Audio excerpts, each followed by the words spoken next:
Paige Pearce.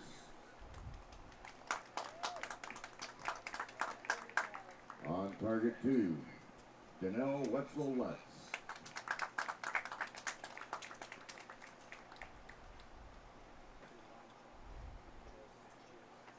Your line judge for today, Joe Fox.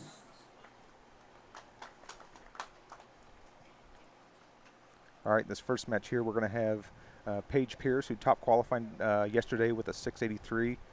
Yesterday was pretty tough, and McKenna, you and I both know how bad yesterday was. I think I saw a lot of green, a little more green than I normally see on that target. So these girls are getting ready. She had a bye in the first round, then scores of 146, 149, and 147 on her way to the gold medal match. She beat Cassidy Cox in the semifinals, 147 to 144, and she is from California. Yeah, here she goes, and Paige has stayed pretty strong all weekend. I know she's played it a little bit with her releases and what she wanted to shoot coming into this. Yep. And even today, I think I saw her playing around some more. So now we've got Danelle Wentzel. She scored a 651 in qualification and the 6th seed. She had a bye in the 8th round. She shot scores of 146, 145, 147 on her way to the gold medal match. She beat Tanya Galantine in the semifinals, 147 to 146, and Tanya took bronze, and she lives in Wisconsin. As right now, Paige looks like she's got 2 10s. Wind seems to be picking up here a little bit. See if there's going to be making any adjustments here. Danelle in her second arrow. Another 10. So that shows we are tied right now.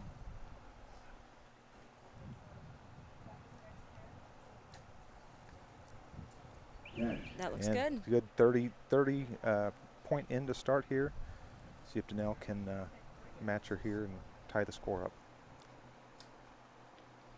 And that's a 9. So Paige is going to take a 1-point lead into the second end here. So in the compound scoring, we do a cumulative scoring where you tally up the scores through all 5 ends. You're going to shoot 15 arrows with a 150 total max. It's a little different in the recurve. We'll go over that when we get there. But basically, we're going to take every single arrow shot here counts for score. Yep, we're at 50 meters right now, which is our compound, and for bare bow, we'll be sitting here at 50 meters. The target face that we're shooting at for compound is an 80 centimeter. So it's the 10 is pretty small. Yeah, 10 is 8 centimeters, so it's 3.6 something inches across, about the size of a baseball.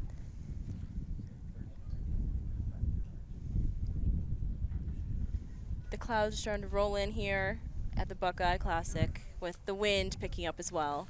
Yeah, this morning was really, really nice and calm. And beautiful. You shot some awesome scores being shot. About the middle of the eliminations, the wind kind of shifted and changed a little bit, played a little trick. Wasn't much, but it was enough to throw you off if you weren't paying attention. But right now it seems to be pretty consistent left to right as you're looking at the screen. And the girls don't seem to be having much issue with it up there, so should not be a problem. All right, into here, Paige is going in with a 1-point lead. So Danelle's going to start off here.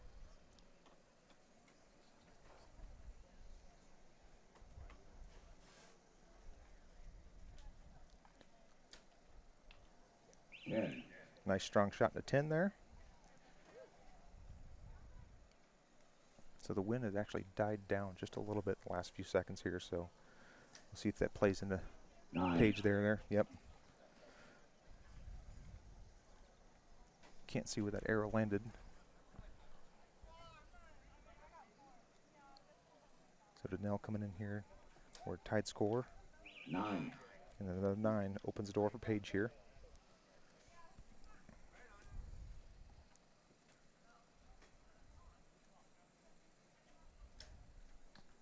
And another 10 there, so she's back up a point. So Danelle on her last arrow here, see if she can close out with a strong 10. Bring it back in close. Yep, just catch the line on the right there.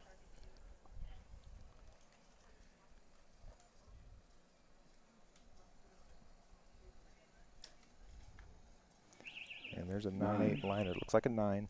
So we're going to be tied up going into the third end here. And you talked about Paige playing with her releases a little bit. Yep. What was she shooting to start the week with? So I know she's been playing with her hinge all year, and I know she wasn't too happy with that with target. So she tried to get out her finger trigger again that she shot for the longest time, and I know she's playing around with that, especially for the wind.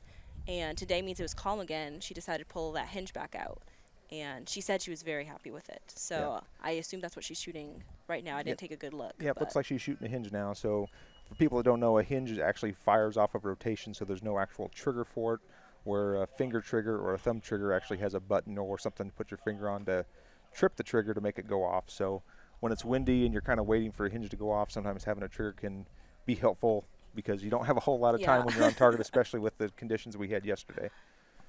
And I know Danelle just made the switch to Matthews a couple of weeks ago. I think she's only shot maybe 1 or 2 tournaments with Matthews, and this is her first FIDA with it. Yep. So she's doing really well. It's very impressive with these conditions that she's able to maintain her normal scores, no issues, and she's thriving. I mean, gold medal match. Yep. First time out with her, second time out with the new bow. It's always good to make yourself feel good. Yeah. All right, going to third here. We're at tie score 58-58. The wind did pick back up here again. The end of the last end, it died down considerably. The flags weren't blowing nearly as much as it was the first end.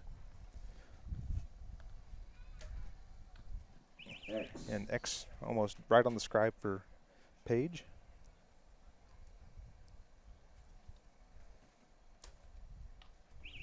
Nice answer for Danelle. They're both hanging on that right side a little bit, it seems like.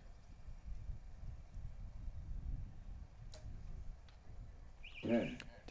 Now, as you're watching these archers shoot, if you're not aware, the bigger 10 ring that they're inside of, that's really all that matters. The X's is just it's closer to the center than the outside part of the 10. So that doesn't make any bearing on the score. X. Good shot from Danelle there.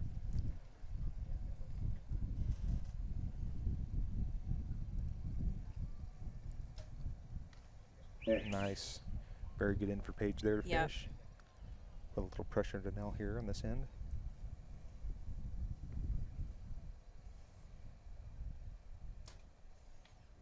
9. So Paige is going to take a 1-point lead going into the fourth end. So we'll shoot 5 ends of 3 arrows with a maximum score of 150. After 3 ends, a max score would be 90. So Paige has dropped 2 points and Danelle's dropped 3.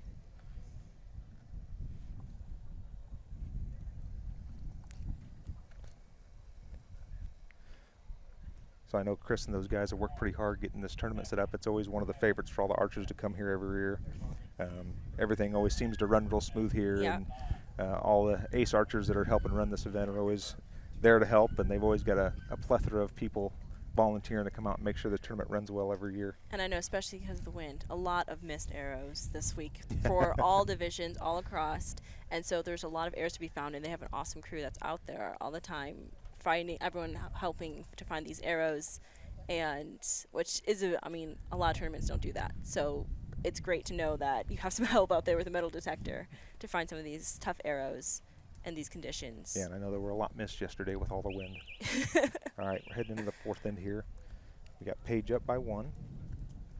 2 ends to go. So Danelle's going to lead off. So these archers have 20 seconds to get their arrow off. So in a normal qualification round, you've got 40 seconds per arrow. Yep. So about it's 4 minutes. 4 for minutes all for 6 arrows. Yep. X. Good start for Danelle. She looks a little relieved there.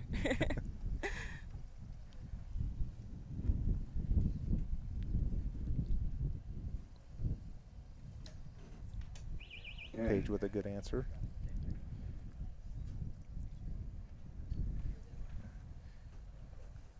Paige is making a motion there. She's kind of fighting the wind a little bit here. Yeah, it's 9 for definitely picked 9. up again.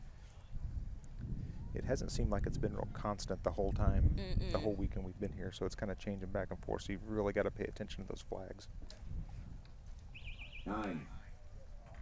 And now she's out to the left, so I don't know if she made any click adjustments on her sight or something, or why she's off to the left now again, because the wind is blowing left to right, so I wonder if she's bubbling in or aiming off a little bit more. And I know some of us. Ooh, there's a low 8 for Danelle. It's tough. Some of this wind stuff, we were kind of talking yesterday even, it's going from that calm to a windy back to calm. Sometimes you have almost a little PTSD from it. Yes. And you don't want to aim on because you're so used to aiming off there. So it can Yep. be difficult sometimes once that wind stops to just trust that you can aim right there back in the center. Yep.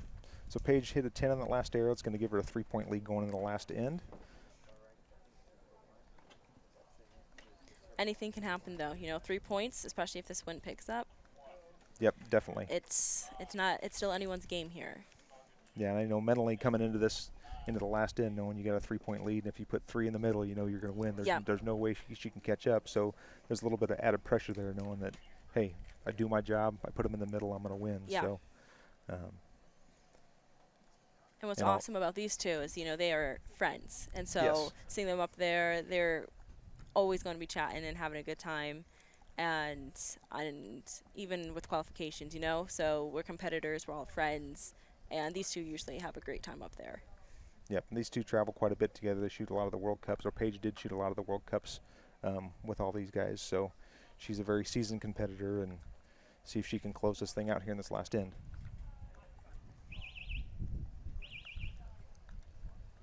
So Danelle's going to lead off again on this 5th and final end, down by 3.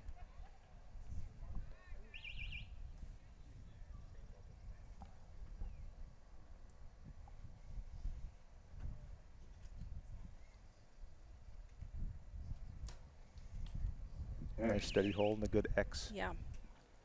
I mean, that's all you can do in this. When you're down 3, you shoot the 10. You know that's the best you can do right there. Paige with a 9-10 line. It looks like it caught. 10-9 line, mostly 10. Danelle's bow looks really, really steady. She's aiming here. 9. But 9. Just a little bit low for both of those girls on those arrows. So we keep them in the gold here. The last 2 arrows for Paige, and she's going to come away with a win here. So there's a 9. She's going to be up by 2. Danelle has to put one in the 10 here, put a little bit of pressure on Paige. 9. And a 9. So we got 8 ring to win this.